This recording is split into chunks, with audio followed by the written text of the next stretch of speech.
I've been laying down on this couch, watching TV for what seems like hours. I can hear my dog barking downstairs. I glance up at the wall clock. It's 9 o'clock already, and I still haven't had dinner. My parents are out for the night, so I'm home alone with the maid. My stomach grumbles, and I decide that it's time to have dinner. I turn it off the TV, and as I slowly get up on my feet, all the lights go out. I flick the light switch several times. Nothing. It must be a power surge. They're pretty common in our area. I'll have to go downstairs kitchen and turn the power back on from the power box. In the darkness, I can't find my slippers, so I just decide to do without them. Using the walls to guide me, I reach out my hand, searching for the banisters. As I make my way downstairs, I notice how quiet the house is. I don't hear my maid's radio or even my dog barking. Nothing. All I can hear is the sound of my feet against the stairs. The house is absent of any light or sound. My house suddenly feels unfamiliar, and I feel lost, unable to see or hear anything. My fingers tighten their grasp around the banister to prevent myself from feeling completely disoriented. The silence is really beginning to get to me. May! May! I call out to my maid, just wanting something to break the silence. No response. The silence is unnerving, and the creepypastas I have been reading have made me paranoid. My head darts from left to right, searching for any signs of a monster or a serial killer. I use the wall to guide me and slowly make my way to the kitchen. My chest tightens as I begin to pick up on the smell of raw meat. The smell gets stronger with every step.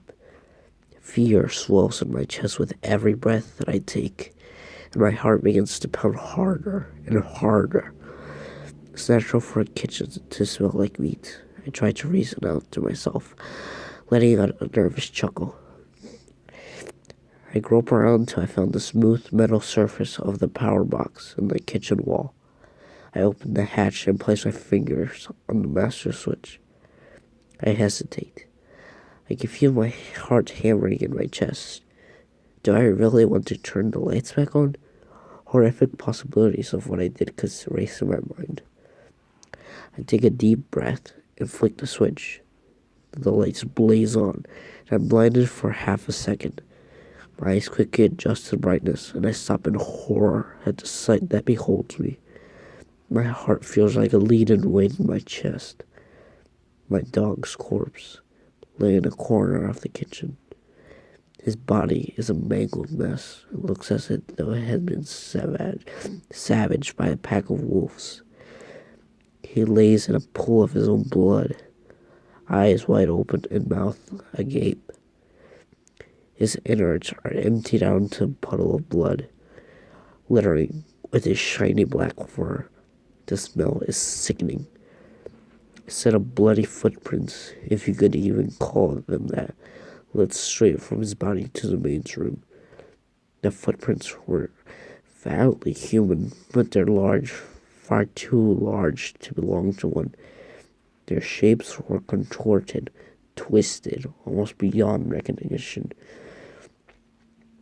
The door to May's room is closed. There's a set of bloody claw marks on the door, perfectly complementing the footsteps by her door.